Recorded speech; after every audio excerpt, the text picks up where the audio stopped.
Actually, human activities are of two types, that is economic activities and non-economic activities. We do not record any non-economic activity in the books of accounts. All the economic activities pertaining to the business organizations are recorded in the books of accounts.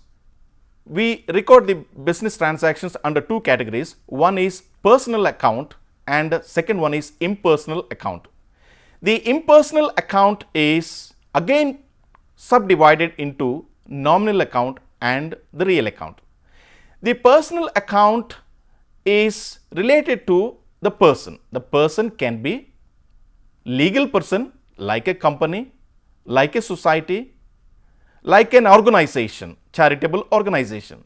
The person can be legal person like that, and the person can be natural person, an individual.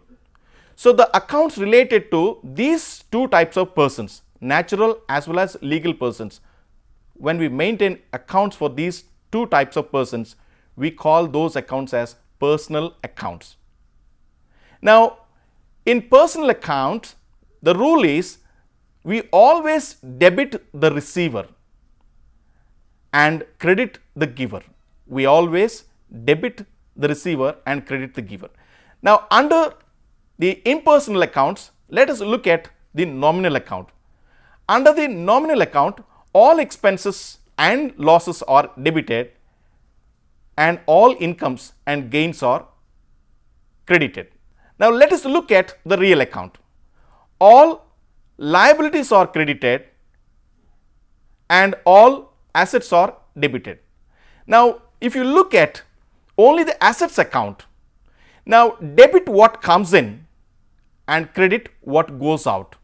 Whenever you purchase or procure an asset, you have to debit the asset account. If it is machinery, we have to debit the machinery account. And whenever there is sale of machinery, you have to credit that particular machinery account. Now, likewise, when we look at the liabilities account has to be credited. Now, whenever there is an income coming, there is a flow of finances into the company, we credit. And whenever there is a withdrawal of the capital from the company, and there will be a debit. Now, we have to understand the personal accounts can be debit or credit. But when we look at the assets account, asset account always shows debit balance. The liabilities account always shows credit balance. The expenses account always show debit balance. The loss account always show debit balance. The income account always show credit balance. The gain account always show credit balance. So, in light of this, let us look into the accounting principles. In light of this, let us look into the accounting principles. Now, accounting principles are the postulates or the conventions.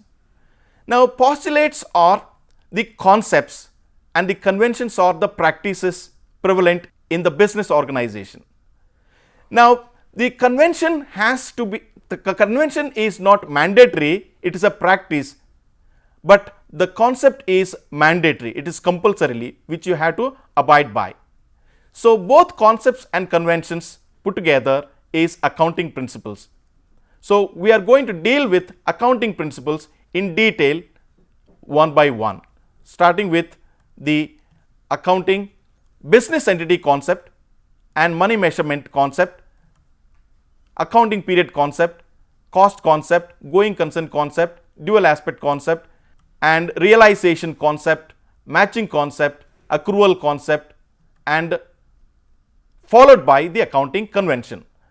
Now, to conclude, I would like to reiterate, in India, the Accounting Standards Board is responsible for making these standards.